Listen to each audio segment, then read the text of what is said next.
Selamat siang Bapak-bapak, Ibu-ibu, teman-teman semua di Bojonegoro. Akhirnya saya bisa sampai Bojonegoro. Selama ini cuma lewat-lewat aja. Waktu nyantri ke Gontor ya pelan. Tapi saya nggak tahu Bojonegoro seperti ini. Dan senang sekali akhirnya ketemu dengan warga Bojonegoro. Sekalian sambil cek ya. Yang SMP ada nggak di sini siswa SMP? Ya. Siswa SMA? Nggak ada. Yang kuliah mahasiswa? Oke, mahasiswa. Kalau yang lainnya apa? Mantan ya? Mantan mahasiswa, mantan SMA dan lain-lain. Baik, Bapak dan Ibu, hari ini saya merasa sangat beruntung. Selain sampai di Bojonegoro, diundang sama Exxon Mobil, juga SKK. Saya sangat beruntung tadi menyimak dua pembicara kita, Mas Iqbal, Mas Adi. Saya belajar banyak. Menurut saya beruntung. Bapak itu gimana belajar? Banyak belajar ya? Oke, saya coba tambahin. Mudah-mudahan ini menambah, melengkapi dari mereka berdua ya. Saya sebagai penulis ingin berbagi kepada Bapak dan Ibu dan teman-teman, apa sih sebetulnya keuntungan yang dirasakan kalau kita suka membaca dan suka menulis. Kalau dalam pengalaman saya, itu kekuatan literasi. Karena saya ini wong deso. Wong desonya bukan dari Jawa, dari sebuah kampung jauh di Sumatera Barat. Pokoknya lebih deso daripada Bojonegoro. Bojonegoro aja nggak deso ya, nah itu deso kan. Tapi kemudian membuat saya bisa terbang kemana. Oke, next. Nah, Bapak Ibu ada yang tahu nggak ini apa? Gambar apa? Kira-kira gambar apa? Gambar danau. Kira-kira danaunya di mana? Ya, ini menurut saya ini danau terindah di dunia, salah satu ya, karena saya lahir di sini. Nah, saya lahir di Danau Maninjau, tapi bukan di tengah danaunya ya. Ada kampung di pinggirnya, di pinggir Danau Maninjau itu. Dan kampung ini jauh dari mana-mana. Ke ibu kota kabupaten itu masih 2 jam, ke provinsi masih 3 jam. Oh, jauh dari mana-mana. Udah anak kampung jauh dari mana-mana. Dan waktu itu saya pikir ya hidup saya akan digini aja. Untunglah kakek saya punya sebuah ruang rahasia. Wah, kakek punya ruang rahasia itu maksudnya gimana? Maksudnya semua orang dibolehin sama dia. Nah, saya ini mungkin cucu kesayangan ya, dibolehin dapat akses masuk. Ada apa di ruang kakek saya? Ternyata ketika saya masuk ruang kakek saya, dindingnya adalah tumpukan-tumpukan. Dinding kiri, dinding kanan, semuanya apa? Dan saya boleh membaca di sana. Jadi sejak kecil Bapak dan Ibu, saya sudah kenal buku. Malah baik mungkin ya saya juga belum bisa baca sebetulnya, tapi saya mau bolak-balik buku. Dan saya melihat foto dari berbagai penjuru dunia saya lihat. Sampai saya akhirnya ketemu foto, ada foto yang kayak musim dingin terus ada putih-putih.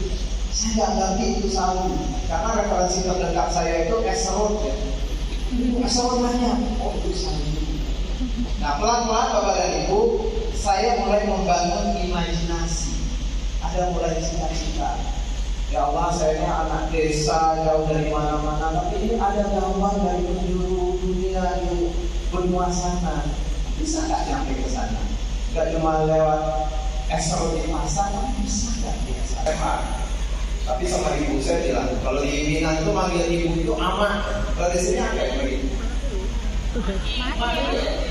Yang mbok nggak ada lagi ya. Nah, saya manggilnya mak, saya mau saya SMA, nilai saya terbaik. Ibu saya, wah mak, nilai kamu tinggi sekali. Kalau gitu kamu memang sebaiknya masuk pesantren, nggak boleh masuk SMA. Itu saya stres gitu. Kecil-kecil punya ibu ya udah nggak boleh. Saya bilang kenapa? Nah, ibu saya punya pandangan yang idealis sekali ya. Nah, kalau orang masuk pesantren karena nilainya nggak bagus, pasti harus pesantren. Kalau orang masuk pesantren karena anaknya ngobat, pasti harus pesantren. Kalau anaknya nakal, pasti harus pesantren. Itu jadi bengkel, dia rusak-rusak. Saya nggak ikhlas dari ibu saya. Kamu yang pergi. Saya bilang, masa pikirin gitu kan? Saya belum berpikir. Tapi singkat kata, saya nggak bisa ngelawan ibu ya. Di Minang itu Bapak Ibu, kami dari kecil udah dicuci otak dengan sebuah legenda berjudul Malik Bunda. Itu masuk kalau nggak sadar. Kalau mau sama ibu jadi batu, udahlah, saya pergi aja lah. Saya kemudian ke kantor yang jauh banget dari kampung saya. Naik zaman dulu naik bus 3 hari 3 malam. Kalau pakai bercanda ya tambah setengah malam lagi, jauh sekali.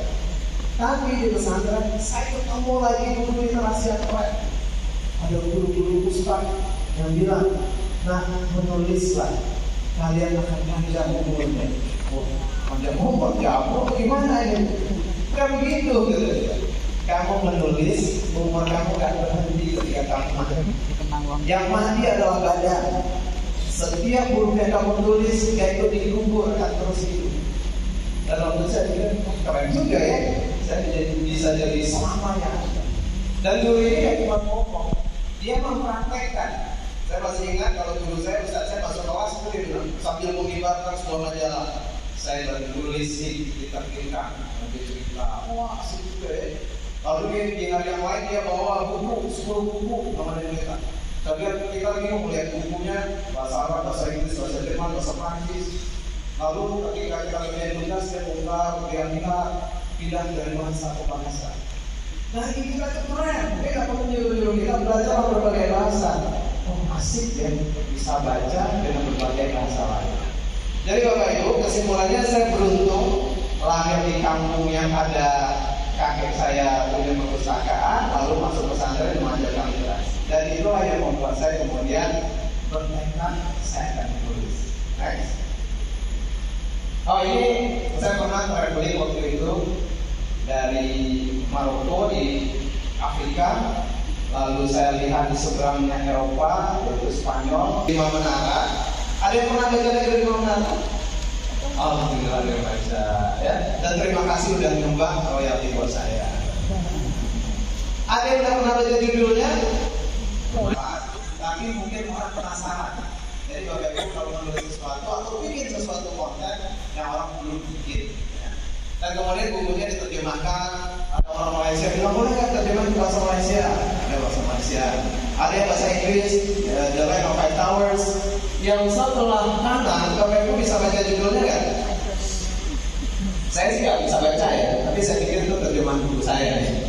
Huruf Sirilik, perlu dipakai di Rusia juga. Nice. Dan akhirnya Bapak Ibu, saya sampai pada kesimpulan membaca dan menulis. Jadi bukan sekedar membaca, tapi membaca, memahami dan kemudian membagikan dengan menulis itu membuat kita bisa punya karpet terbang. Wah, karpet terbang apa ini? Yang punya karpet terbang siapa? Aladin ya, terus dia ngajak siapa itu? Princess Jasmine keliling mana-mana. Tapi saya merasa nulis itu punya karpet terbang sendiri. Kenapa gitu? Karena saya bisa kemana-mana tanpa harus beli tiket, dibeli tiketnya. Saya sampai di sini sih kenapa ini? Karena nulis. Kalau nggak, kenapa saya diundang juga ngomong di sini? Jadi, Bapak, Anda kesini hanya buat cerita tulisan Anda.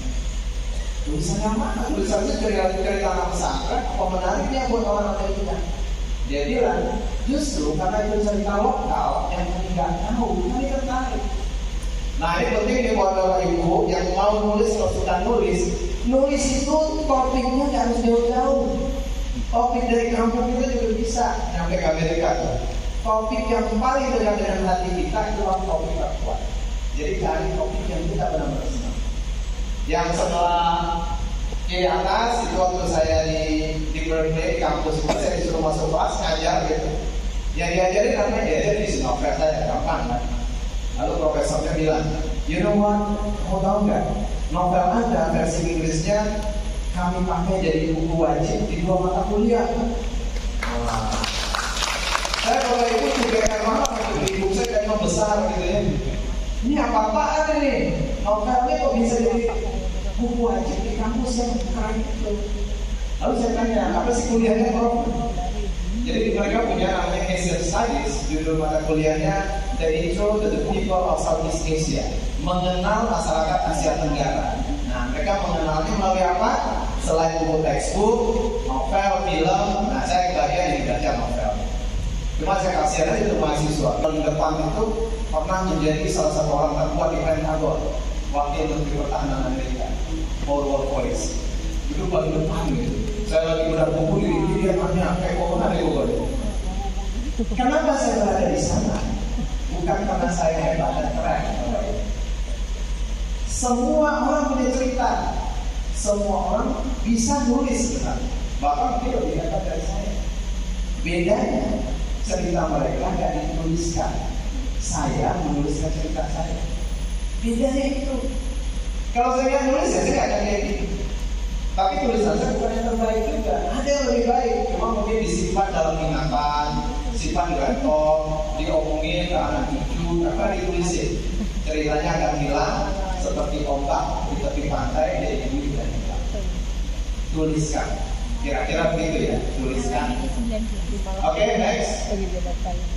Dan apalagi bonus untuk menulis dan membaca itu, saya dimudahkan keliling dunia Bapak Ibu. Bisa ke 5 benua, 63 negara. Bukan karena saya kaya beli tiket kemana-mana, tapi banyak diantaranya karena tadi dan negara dapat beasiswa. Nah itu penting ya, beasiswa ke luar negeri itu antara lain karena literasi kita ini. Makanya dikasih beasiswa. Lanjut. Oh iya juga, jadi jadi diundang bersama artis-artis, saya juga bingung, saya cuma nulis kok diundang ke Deddy Corbuzier mana? Bukannya awalnya ada Mata Najwa, Eni dan lain-lain. Ternyata teman-teman, kalau tulisan itu menarik, itu bisa dibawa ke mana-mana. Dan kita bisa diwawancara di berbagai tempat, dibahas di berbagai sudut. Beberapa hari yang lalu saya diundang ke perusahaan bank, OCBC Syariah. Saya pikir apa hubungannya? Saya mau nulis. Enggak, ini cerita tulisan ada aja yang bisa motivasi. Jadi banyak sekali turunannya dari menulis dan membaca. Next. Bapak dan Ibu, di negeri Lima Menara, salah satu pesan kuncinya itu manja Jawa jaga. Ada yang tahu artinya? Siapa yang bersungguh-sungguh akan berhasil. Itu pelajaran pertama kami pelajari di pelajaran Manfuzon di kelas 1 di Gontor.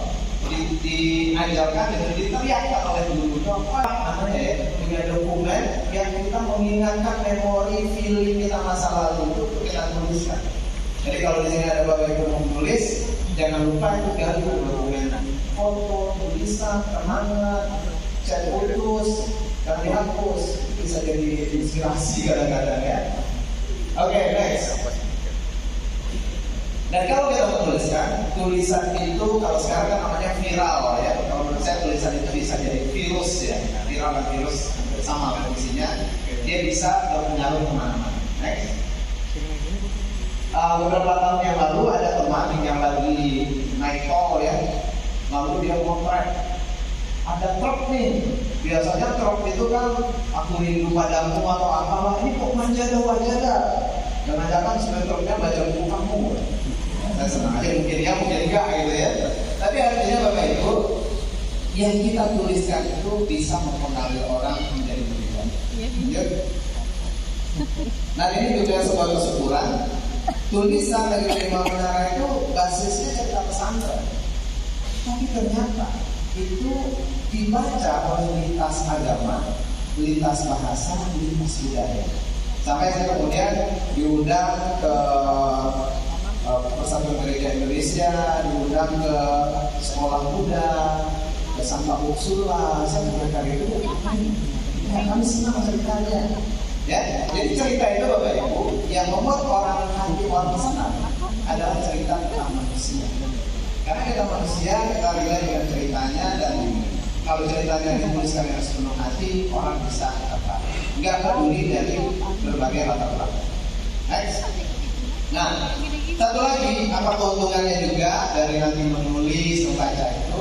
Kalau Bapak Ibu punya buku atau punya tulisan dan cukup beruntung bukunya dibaca banyak orang, ada kemungkinan nanti ada nonton. Pak, Ibu, kami dari production house yang bikin film. Boleh nggak bikin film? Oh iya, buku saya tentang Bojonegoro. Iya, kami mau syuting di Bojonegoro. Misalnya gitu ya. Nah, saya kemudian beruntung ditelepon oleh produser, akhirnya difilmkan jadi negeri Lima Menara. Ada yang nonton filmnya nggak sih? Waduh, terima kasih ya nonton. Kalau kelewat ada di Netflix, bukan Netflix ya. Lalu ada sambungannya warna 3 warna, itu juga udah lewat tapi ada di Prime Video. Lalu ada serialnya 30 episode, ada di Nextflix. Jadi bayangkan Bapak Ibu, dari awal menulis buku itu atau buku itu awalnya apa sih? Hanya satu huruf. Satu huruf aja. Kalau cek semua buku ada kayak cuma satu huruf. Satu huruf ditambah huruf jadi kata kan? Kata ditambah kata jadi kalimat, paragraf dan lain-lain. Hanya bermula dari satu huruf. Jadi Bapak dan Ibu kalau menulis nggak usah pusing dulu lah, tulis satu huruf dulu. Syaratnya jangan berhenti. Hurufnya tambah jadi ayat. Dia bisa menyebar kemana saja, bisa berpindah medium. Istilahnya ahli wahana ya, bisa ke medium suara, ke medium film. Nanti kita nggak tahu teknologi apa lagi, nanti dia akan muncul, dia akan pindah. Karena itu konten, tulisan adalah konten. Nice. Kita lihat sedikit ya videonya bagaimana perpindahan medium itu. Boleh kita putar yang nomor 2.